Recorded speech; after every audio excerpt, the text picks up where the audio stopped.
Chers amis, bonjour, la minute de Chinour. Comment devons-nous réagir devant un enfant qui est tombé dans le mutisme? Alors évidemment, on pourrait, la première action de dire il faudrait aller voir un psychologue. Mais parfois le problème est chez nous. Je vous donne un exemple. La façon dont nous réagissons lorsqu'un enfant vient nous consulter, vient dire ce qu'il a comme problème. Et nous avons cette réaction immédiate, mais c'est pas possible, mais comment as-tu fait, mais comment on va faire? Et ceci évidemment entraîne une réaction instinctive chez l'enfant qui fait qu'il tombe dans le mutisme et il évite de parler avec les parents pour éviter de les mettre en une émotion pareille.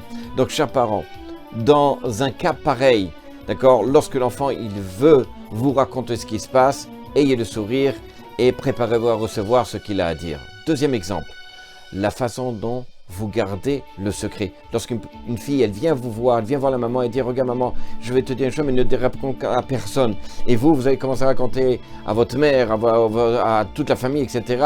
Évidemment, vous cassez la confiance entre vous et votre enfant. Donc, chers parents, pour éviter d'enfermer un enfant dans un mutisme qui risque de l'handicaper pour sa vie future, faites attention à votre réaction lorsqu'un enfant vient vous dire quelque chose. Deuxièmement, prenez le temps de répondre.